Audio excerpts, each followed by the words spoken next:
அனைவருக்கும் வணக்கம். நான் உங்கள் விஜே.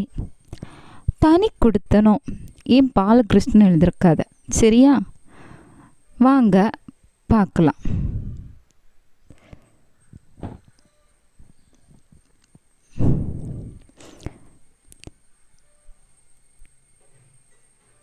சந்திரன் தன் மனைவியுடன் தனி குடித்தனமாக புதிய தெருவில் உள்ள வீட்டுக்கு குடி வந்து விட்டான். அந்த தெருவில் அவனுக்கு தெரிந்தவர்களோ பழக்கமானவர்களோ இல்லை. சந்தோஷமான மனநிலையில் குடி வரவில்லை அவன். தனது தாய் தந்தையரிடம் சண்டை போட்டல்லவா வந்திருக்கிறான். அவன் மனைவி மேகலாவை திருமணம் செய்து ஒரு குழந்தையும் உள்ளது. அவனது மனைவிக்கும் அவனது அம்மாவிற்கும் சின்ன வாக்குவாதங்கள் முற்றி அது பூதம் போலாய் மாறி கடைசியில் புயலாய் சீறி பிரச்சனையாகி குடும்பத்தை கீறிவிட்டது. மாமியார் மருமகள் சண்டை தெருவிற்கே தெரிந்தது. கடைசியில் மேகலா கணவனிடம் போராடி தனி குடித்தனமாக வந்தால்தான் உன்னிடம் இருப்பேன், இல்லையென்றால் நான் எங்கள் அம்மா வீட்டுக்கு போவேன் என்று சந்திரனிடம் சண்டை செய்ய அவனும் வேறு வழி இல்லாமல் தனியாக வீடு பார்த்து குடியிருக்க சம்மதம் சொல்லி உடனே தனி குடித்தனமாக இப்போது இந்த வீட்டில் வந்துவிட்டான். அவனுக்கு தனி குடித்தனம் போக விருப்பமில்லைதான். என்ன செய்வது? தன்னுடைய அம்மாவிடம் சமரசமாக இல்லாமல் பாம்பும் கீரியுமாக சண்டை சச்சரவு போட்டதால் பெற்ற தாயை பகைத்து கொண்டு வாடகை வீட்டில் குடியிருக்க வந்து விட்டான் சந்திரன்.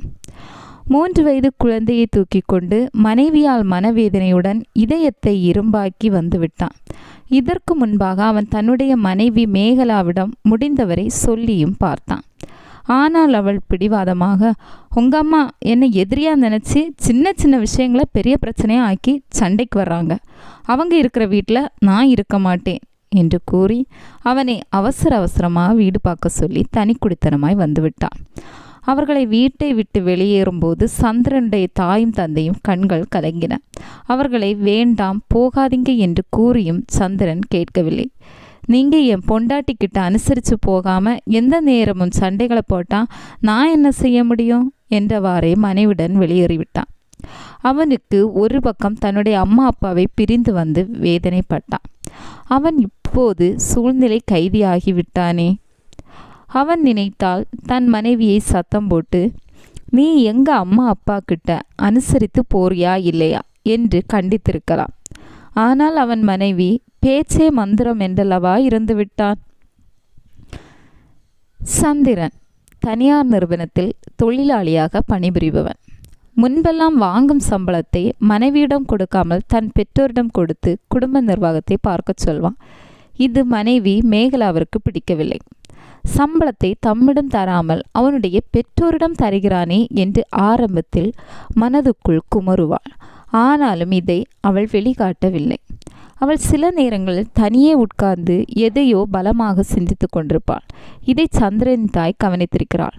அதனுடைய அர்த்தத்தை இப்போது புரிந்திருப்பாள். 1 மாதம் சென்றது. சந்திரனுக்கு அன்று சம்பள நாள் வந்தது. மனைவி மேகலா தன் கணவன் சந்திரனிடம், இன்னைக்கு உங்களுக்கு சம்பள நாள், வாங்குகிற சம்பளத்தை ஒழுங்காக வீட்டுக்கு கொண்டு வாங்க, வீட்டு வாடகை, அரிசி பருப்பு மளிகை சாமான்கள் எல்லாம் வாங்கணும் என்று அவனிடம் ஞாபகப்படுத்தினான்.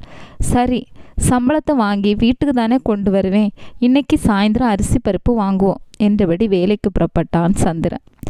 அவளும் பார்த்து போயிட்டு வாங்க, இந்தாங்க மதிய சாப்பாடு பாக்ஸ் என்று கூறி சாப்பாடு கொடுத்து அனுப்பிவிட்டான். மாலை 5 மணி. சந்திரன் வேலை முடிந்து நேராக சம்பளக்கவருடன் வீடு வந்து சேர்ந்தான்.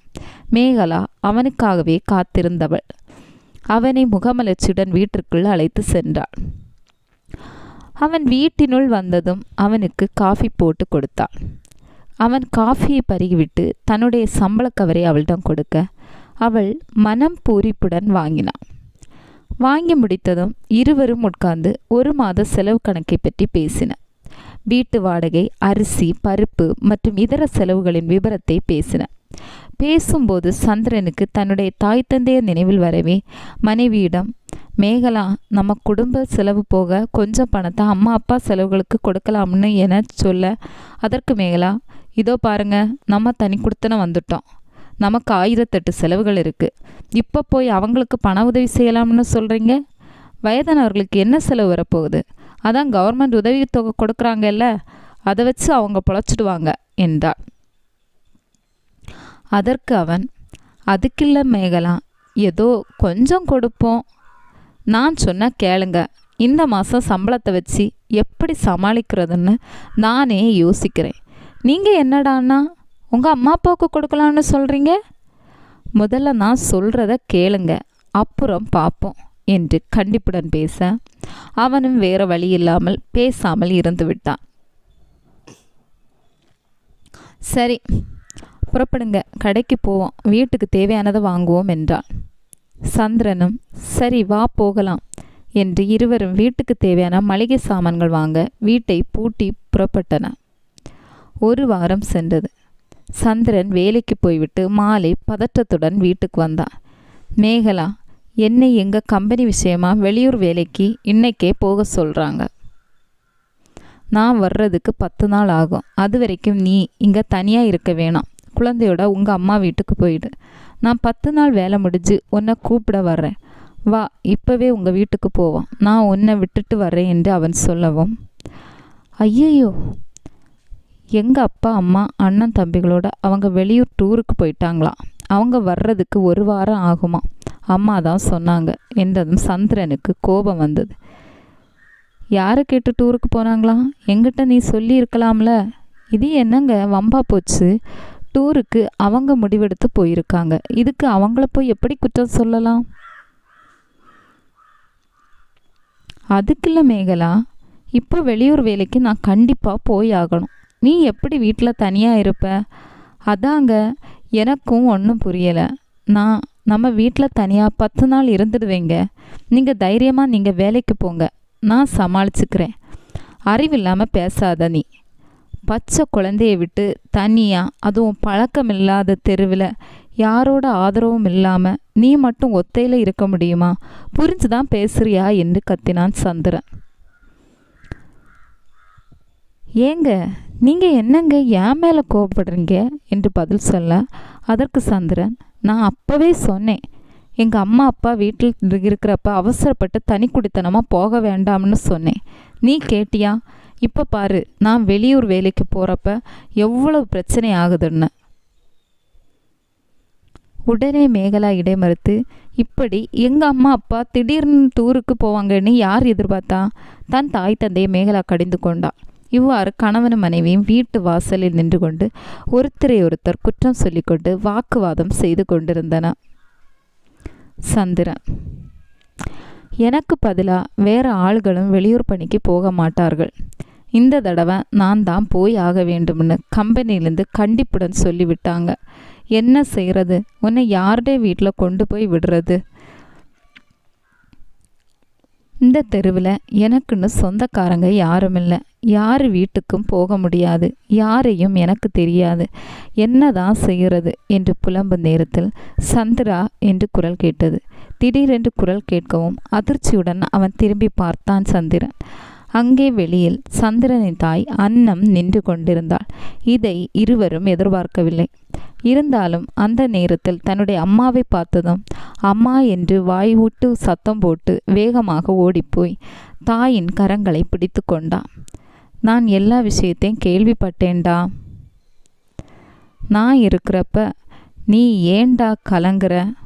நீ தாராளமாக வெளியூருக்கு போயிட்டு வாடா. நான் உன்னோட பொண்டாட்டி பிள்ளைகளை பார்த்துக்கிறேன். நீ கவலைப்படாமல் சந்தோஷமாக வெளியூர் வேலைக்கு எத்தனை நாளாக இருந்தாலும் போயிட்டு வாடா என்று சந்திரனின் தாய் கூறியதும் பக்கத்தில் இருந்த மேகலா உணர்ச்சி வசத்தால் கண்ணீர் துளிகள் கொட்டி அழ ஆரம்பித்து விட்டாள். அத்தை, என்ன மன்னிச்சிடுங்க. நான் உங்களை சரியாக புரிஞ்சுக்காம சண்டை போட்டு கோவிச்சிட்டு வந்துட்டேன். நீங்கள் அதையெல்லாம் மனசில் வைக்காம எங்களை தேடி வந்துட்டீங்க. அத்தை, உன்னை கோவிச்சுக்கிட்டு நான் என்ன சாதிக்க போகிறேன்? உன்னை மகளாக நினச்சி உரிமையோடு சத்தம் போட்டேன். நீ தப்பாக புரிஞ்சுக்கிட்ட. அத்தை, நான் தனி குடித்தனம் போகணும்னு சொன்னது தப்புன்னு இப்போ உணர்ந்துக்கிட்டேன். பெரியவங்க ஆதரவு இல்லாமல் வாழ முடியாதுன்னு இப்போ தான் புரிஞ்சுக்கிட்டேன். எல்லாரும் ஒரே குடும்பமாக இருந்தால் எவ்வளவு நல்லதுன்னு இப்போ தான் புரியுது அத்தை என்று கூறியபடி மேகலா அத்தையின் கரங்களை பற்றி கண்ணீர் சிந்த அதை சந்திரனின் தாய் கண்ணீர் துளிகளை துடைக்க ஒரு தாயின் கரங்கள் பட்டது போல் மேகலா உணர்ந்தாள். மேகலா, அத்தை எல்லாத்தையும் அள்ளுங்க, நம்ம வீட்டுக்கு போயிடுவோம் என்றார். மகிழ்ச்சியின் உச்சிக்கே போன சந்திரன் அரை மணி நேரத்தில் வீட்டை காலி செய்தான். எல்லாரும் சொந்த வீட்டுக்கு புறப்பட்டார்கள். இந்த காலத்தில்